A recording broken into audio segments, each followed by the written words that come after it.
फिर प्रकारांतर से विद्वानों के विषय को अगले मंत्र में कहा है।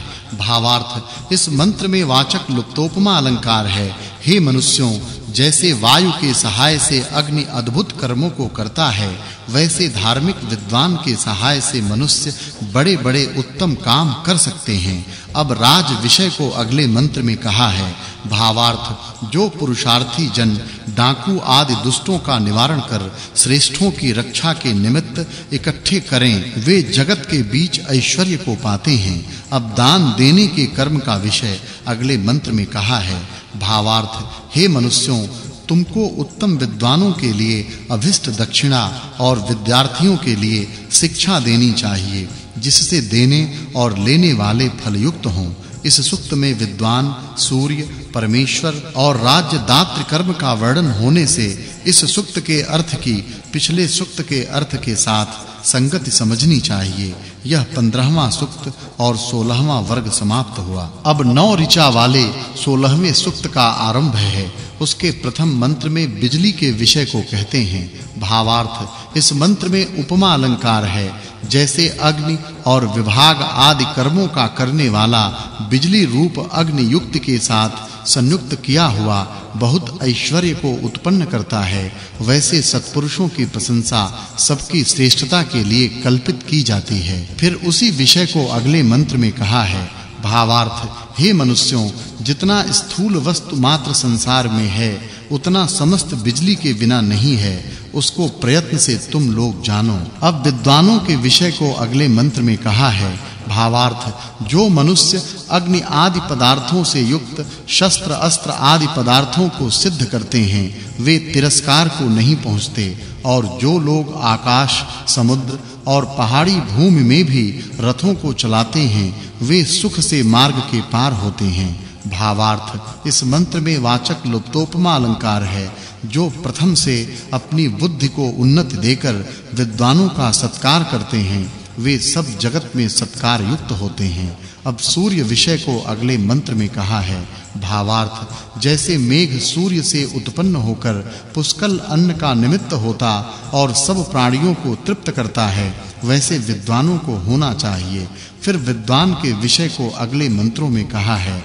भावार्थ जिनके सब कामों की सिद्धि कराने वाले साधनोपसाधन दृढ़ व प्रशंसित काम हैं, वे कामों के साधन कराने को पीड़ित नहीं होते। भावार्थ इस मंत्र में उपमा अलंकार है। जो नौकाओं से समुद्र में, रथों से पृथ्वी पर और विमानों से आकाश में युद्ध करते हैं, वे सदा ऐश्वर्य को प्राप्त होते हैं। भावार्थ जो और प्राणियों को पीड़ा से निवृत्त करते हैं, वे आप भी पीड़ा से निवृत्त होते हैं। जैसे क्रियमाण पत्नी के साथ पति आनंदित होता है, वैसे सज्जन के साथ सब आनंदित होते हैं। भावार्थ जो लोग किसी के उपकार को नहीं रोकते, सत्य उपदेश करते हैं, वे यशस्वी होते हैं। इस सूक्त में बिजली, विद्वान, सूर्य और फिर विद्वानों के गुणों का वर्णन होने से इस सूक्त के अर्थ की पिछले सूक्तार्थ के साथ संगति जाननी चाहिए।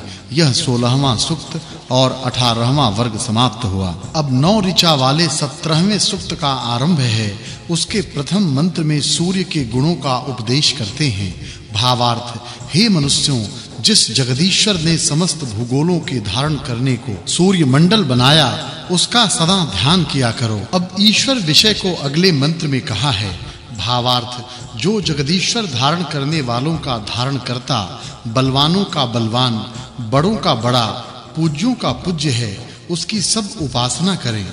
अब विद्वान के विषय को अगले मंत्रों में कहा है। भावार्थ जो इस संसार में सबके बल पराक्रम को बढ़ाने वाले साधनोपसाधन युक्त अलग-अलग व मिलकर प्रयत्न करते हैं, वे अन्नादि ऐश्वर्य युक्त होते हैं। भावार्थ इस मंत्र में वाचक् लुप्तोपमा अलंकार है। जिस जगदीश्वर ने प्रकाश के लिए सूर्य, भोजनों के लिए औषधि, पीने के लिए जल रसों को, निवास के लिए भूमि और कर्म करने के लिए शरीर आदि बनाए हैं, वह पिता के तुल्य सबको सत्कार करने योग्य है। भावार्थ इस मंत्र में वाचक् लुप्तोपमा अलंकार है। जैसे सूर्य अपने निकट के लोकों को धारण करता, वैसे परमेश्वर सूर्यादि समस्त जगत को धारण करता है। भावार्थ इस मंत्र में वाचक् लुप्तोपमा अलंकार है। जैसे सूर्य मेघ को छिन्न भिन्न कर जल को उत्पन्न कर सबका सुख सिद्ध करता है, वैसे अध्यापक व पिता समस्त सुंदर शिक्षाओं से संतान को सुभूषित कर निरंतर सुखी करें।